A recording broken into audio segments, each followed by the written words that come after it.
Aș vrea să spun mai întâi că mi-aduc aminte ca de o figură luminoasă de fratele Emilovici. Domnul ăsta. Okay. Mi-aduc aminte ca de o figură luminoasă și e totdeauna asociată în mintea mea cu acea apă limpede care curgea prin var și nu știu dacă mi-a luat de limpede și acea fantastică poiană de narcise și mai ales cu un spirit blajin și un anumit simț al umorului.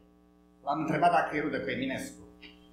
Nu avea nevoie de răspuns pentru că talentul poetic era de familie totdeauna. Așa că aș vrea să spun că pe lângă condoleanțele noastre vreau să spun sora Lucica și lui nepoților și întregii familii că a fost o viață frumoasă care s-a sfârșit bine și mai mult nu putem cere în viața aceasta și ne aducem aminte că probabil suntem și noi cel mai aproape decât eram acum 30 sau 40 de ani când ne bucuram împreună la Narcise. Aș vrea să vă invit să deschidem Bibliile noastre la cartea profetului Maleah. I would like to have everybody open up their Bibles to the book of Malachi. Ultimul verset din Vechiul Testament. It's the last verse from the Old Testament. Pentru că Lorelai nu are Biblie, o să vorbesc și eu pe din afară. I'm going to be paraphrasing.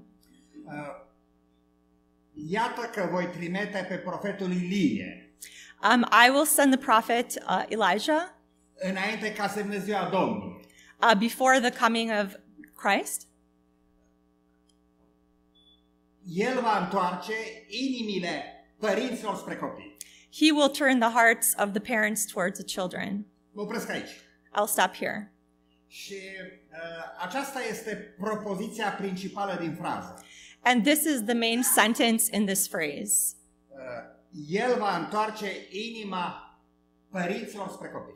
He will turn the hearts of the parents towards the children.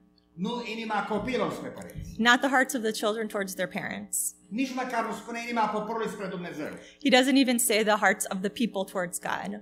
Ci inima părinților spre copii. But he says that it's the hearts of the parents towards the children. De ce? Why? Ce este un profet? What is a prophet? Un profet este cineva care orientează poporul spre viitor. A prophet is a person who orients the people towards the future. Un profet este cineva care vine din viitor. A prophet is somebody who comes from the future. Mintea lui este în viitor. Their mind is in the future. Și el vorbește în numele viitorului. And they speak in the name of the future. Din cauza asta profeții sunt urâți. Because of this, prophets are hated. Pentru că oamenii vor totdeauna să se întoarcă spre trecut. Because people have the tendency to turn towards the past. Trecutul implică o zonă de confort. The past implies a zone of comfort for many people. Însă este un lucru foarte interesant. However, there's something very interesting. Evreii îl așteptau pe Ilie The Jews were waiting for Elijah ca să îi întoarcă la trecut. so that he can turn them towards the past. Ideea lor era că dacă Ilie vine, Their idea was that if Elijah comes, el îi va întoarce la tradițiile și cărările cele vechi. he will turn them towards traditions and kind of the traditional ways of the past. Și aici este nu numai o falsă anticipație, And this is not only a false anticipation on their parts, dar este și o iluzie. but it is also an illusion. Iluzia întoarcerii în trecut. The illusion of being able to turn back in time. Un profet, în ghilimele, A prophet, in quotes, modern, evreu, a modern prophet, Jewish prophet, în secolul XIX, in the 19th century, care așa ateu, who was also atheist, a spus istoria se repetă prima dată ca tragedie, a doua oară ca farsă. he said that history repeats itself, the first time as a tragedy, the second time as a farce. De ce ca farsă? Why the second time as a farce? Aici urmează partea interesantă. And this is where the interesting part shows up. Pentru că totdeauna când oamenii inventează ceva nou, Because every time people invent something new, ei simt nevoia să pună măștile trecutului. they feel the need to put on the masks of the past. Pentru că oamenii nu acceptă noul. Because people are not open to new things. Și atunci ei pun o mască.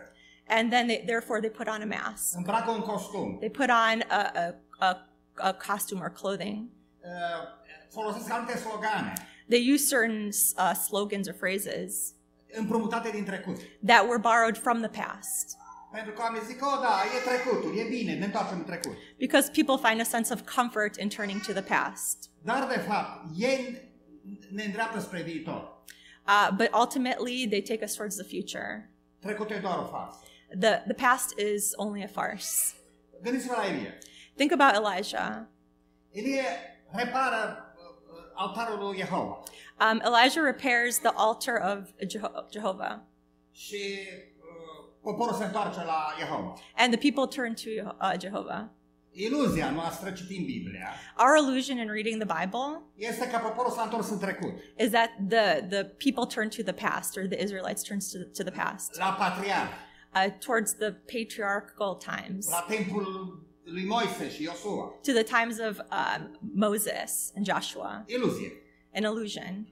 Pentru că religia cananită a lui Baal nu se deosebea cu nimic de religia patriarhilor și religia lui Iosua și religia lui Moise. Because the patriarchal religion of Baal, the pagan god, wasn't very different from the religion of Moses and Joshua. It wasn't very different. Dacă nu mă credeți, citiți istoria religiilor. If you don't believe me, read the history of religion, N-am timp să vorbesc acum despre asta. and which I don't have time to read through right Aveți now. Wikipedia. And you can look it up in Wikipedia. Însă, aceste religii, a lui Baal, a lui Astartea, a lui Asherah, a lui Jehova, toate aveau în centru un singur lucru, ploaia. All of these religions, the beliefs of Baal and even those of Jehovah, had one central symbol, which was the rain. Not a symbol, literally. Oh, literal rain. Da. Ei, de fapt, făceau totul pentru ploaie. They did everything to bring on rain. Înțelegem de ce. We understand why. Este Israel It's Israel, și are peculiaritățile lui meteorologice. and there are some meteorological particularities of this region, Și aș vrea să spun că o să fie mai rău în viitor.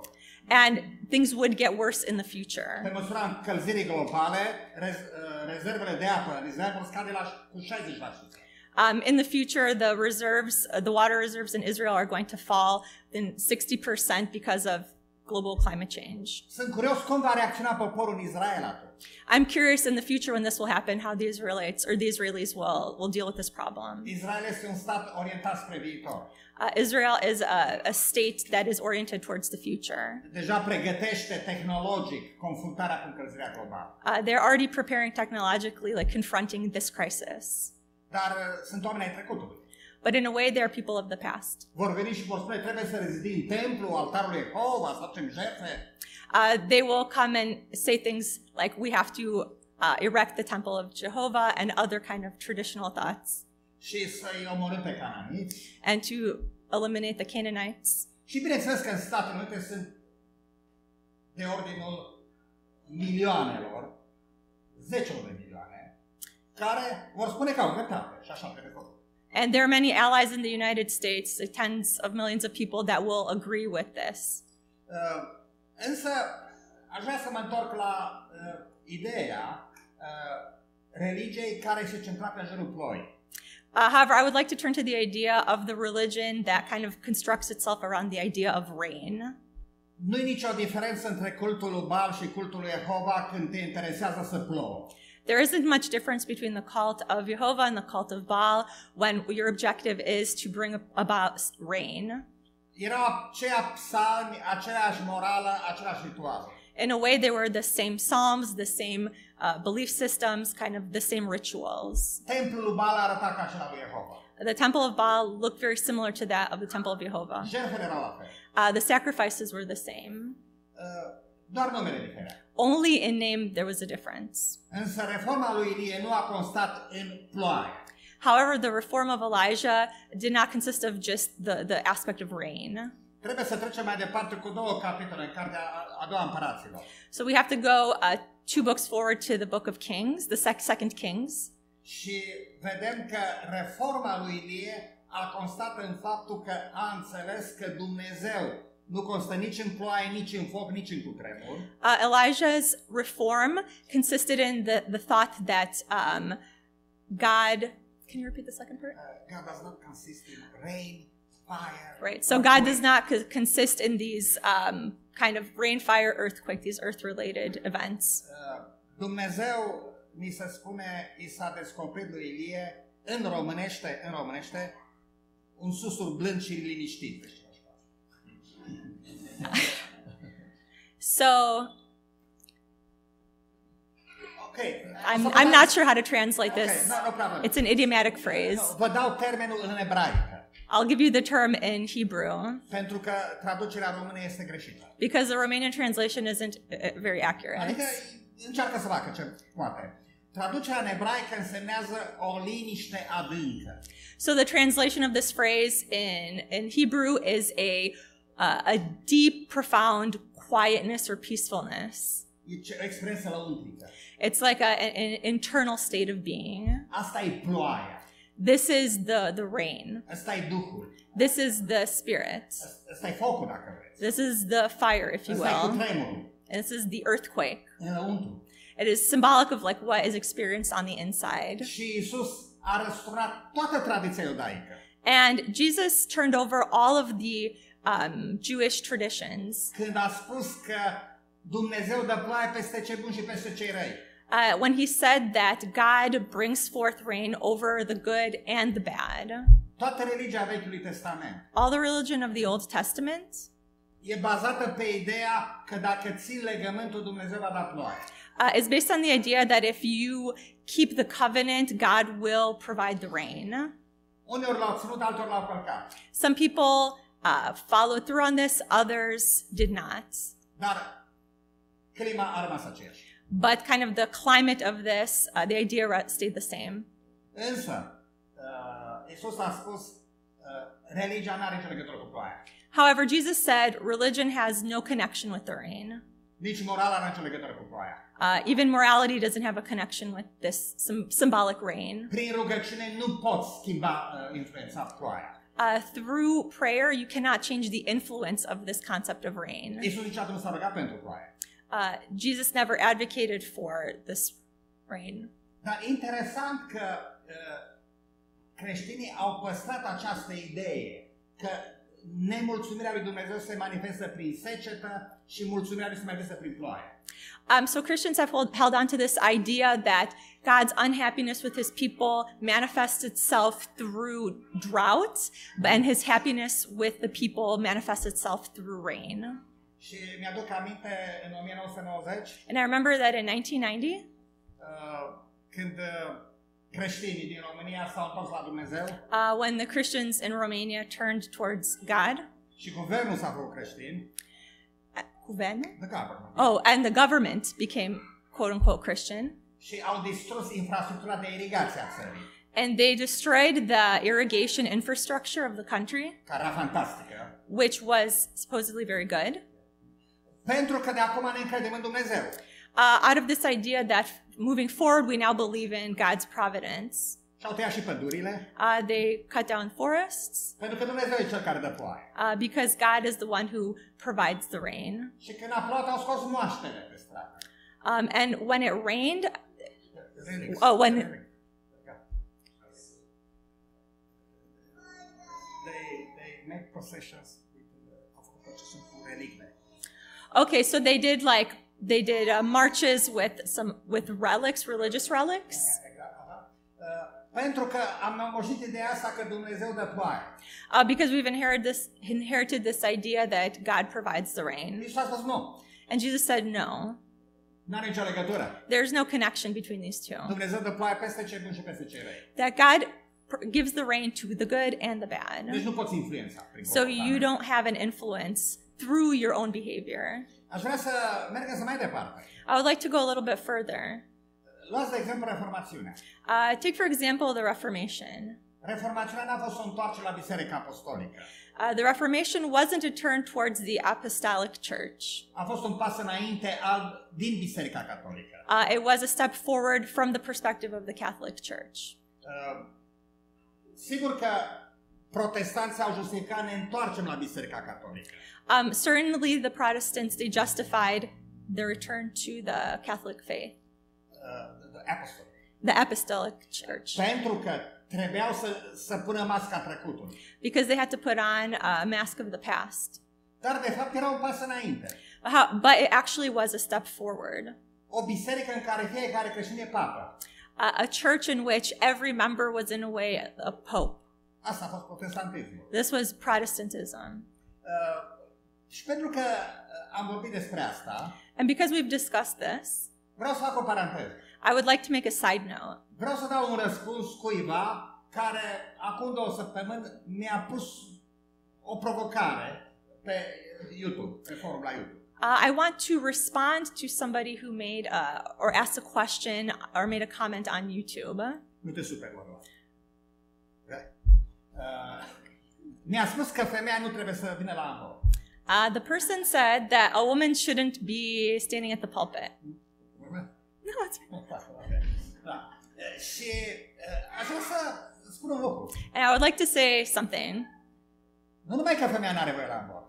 Not only is a woman not allowed to be at the pulpit, Femeia nu are voie să vorbească în biserică. a woman is not allowed to speak in front of the church. Dar ce este biserica? But what is the church? Biserica este eclesia. The church is Ecclesiastes. Eclesia însemnează în greacă adunarea bărbaților din cetatea greacă în piața cetății. So this word means that it is a coming together of the men from the village of the city. În Agora. In the city of Agra. Așa. Și numai bărbații în democrația greacă, numai bărbații votau. So only the men in the Greek democracy were allowed to vote. Și biserica eclesia n-avea sens religios. And this gathering of people didn't actually have a religious meaning. Și biserica apostolică s-a numit eclesia. And the apostolic church then became called this ecclesia. Ei s-au organizat pe acest model. They organized themselves around this concept. Și bineînțeles că femeile nu aveau ce vorbi acolo. And of course women didn't have a right to speak in this space. Nu era ceva religios. It wasn't something religious. Era obiceiul vremii. It was the custom of the time. Erau vremuri patriarhale. They were patriarchal times. Dar observați un lucru. But observe one thing in this. Pavel găsește o cale. Paul, he finds a path. Și ceva. Și femeile pot să vorbească. And I'm speaking as Paul. He says, you know, even women can find a place to speak in the church. Pot să profetizeze. They can be prophets. Adică să îndrepte biserica spre viitor. They can turn the church towards the future. De multe ori femeile văd viitorul mai bine decât bărbații. Oftentimes women see the future in a better way than men do. E păcat să nu folosim această resursă, spune Pavel. It would be unfortunate to not tap into this resource. Bun, lăsăm prezbiterii să fie bărbați. Good, we'll let the men to be the elders in the church. Dar lasă femeia să fie profet. But let the woman be a prophet. Fiindcă profeții ne duc înainte, prezbiterii uneori ne trag înapoi. Because prophets oftentimes take us to the future, whereas the elders will take us to the past. Dar și ceva, dacă vă deranjează, o să pună ceva pe cap să nu vedeți că e femeie, vă gândiți că e bărbat. But you know, if it bothers you, the woman speaking will cover herself so that you can't tell that it's a woman. Asta este tot. And this is the idea. Și copistul adăugat alături, mai bine să tacă. Okay, so then the scribe who's documenting this, it's better for them to not say Da, cine anything. a copiat a scris pe margine. A copiat cu mâna și a scris pe margine. Okay. Ok. Și a scris mai bine să tacă. He wrote that it is better to not speak. Și următorul scrib a băgat acest mai bine să tacă în text. And the following scribe took this concept that it is better to not say anything and actually inserted it in the text and didn't just leave it in the margins of the Și fratele text. meu care mă întreabă pe YouTube, And the individual who asked me on YouTube, în era YouTube-ului, in the era of YouTube, crede că asta a fost dictat de Dumnezeu. believes that this passage or this concept was literally dictated by God. E relația între trecut și viitor. It's this relationship that we still have with the past. Ce este Biserica Adventistă a 7-a? So what is the Seventh-day Adventist Church?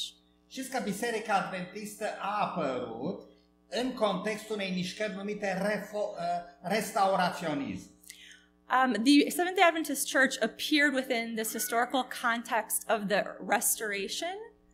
Și restaurațiunea americană, nu cea europeană. This is the American Restoration period. Aia europeană a fost romantism. Not to be mistaken with the European similar movement. restauraționismul a vrut o întoarcere la Biserica Apostolică. This restoration movement of like the mid-1800s wanted to have a turn towards the past. Și atunci întrebarea, cum a fost Biserica Apostolică? So then the question, if they wanted to turn to the past, was what was the apostolic church like? Unii au spus că vorbea în limbi. Some people said that the people in this church spoke in tongues. Alții au spus că ținea sabatul. Others said that people kept the Sabbath. Alții au spus că se botezau la vârsta adultă. Others said that adults get baptized in this church. Alții au spus că femeile nu aveau voie să vorbească. Others said that women are not allowed to speak. Alții au spus că femeile erau profeți. Others said that women were in fact prophets. Dar în ultima instanță, But ultimately, Biserica Adventistă the Adventist church nu a fost o întoarcere la Biserica Apostolică. wasn't a turn to this apostolic church. A fost o biserică orientată spre viitor. It was a church that was itself oriented towards the Și future. aici marele merit al Ellen White. And this is very much due to the contributions of Ellen White. Reforma sanitară The reform in terms of like health and wellness în niciun caz n-a fost la Biserica Apostolică. clearly were not part of the apostolic church. Lupta pentru libertate religioasă n-a fost în Biserica Apostolică. The fight for religious liberty was not part of the apostolic church. Respectul față de femeie, care a caracterizat biserica noastră acum 100 de ani, nu acum, nu era în Biserica Apostolică. This concept of respecting women's rights was not part of the apostolic church. Lupta împotriva alcoolului nu era parte din Biserica Apostolică. The fight against alcohol was not part of the apostolic church. Și întrebarea este dacă acum mergem, trebuie să mergem înapoi. So the question is now, do we move forward or do we go to the past? Care este promisiunea din Maleahi? What is the promise in Malachi? Va întoarce inima părinților spre copii. And I'm quoting, I will turn the hearts of the parents towards the children. Voi întoarce biserica spre viitor. I will turn the church towards the future. O biserică cu fața spre trecut A church that is facing the past se va întoarce cu fața spre viitor. will eventually turn towards the future. Și poate uneori vom spune când mergem spre viitor că de fapt ne-am întors în trecut. And oftentimes, in our attempts to go towards the future, we may say that we have turned towards the past. Dar este doar o mască. But it is only an illusion. E farsa. It's the farce aspect of the text. De fapt, trecutul nu se întoarce niciodată. In fact, the past will never return. Întotdeauna va fi ceva nou în viitor. There will always be something new in the future. Depinde de noi ce fel de viitor alegem astăzi. It all depends on us what type of future we want to turn Și to. vreau să închei cu o frază melancolică care aparține unui autor francez contemporan. I would like to finish with a quote from a melancholic quote from a French writer. Spune: trăim în prezent, trăim în epoca viitorurilor pierdute. We live in the present. We live towards we live towards a period of a lost future. Am pierdut multe viitoruri. We have lost many futures. Am văzut în ultimele 2 decenii cel puțin I've seen in the last 2 decades cum un viitor după altul au fost pierdute. how a future, these types of optimistic futures were lost. Din fericire, viitorul rămâne totdeauna acolo. Fortunately, the future always remains Și there. putem încă alege un viitor bun. And we still have the opportunity to choose a good future. Aceasta este lucrare profetică. This is the prophetic work. Amin.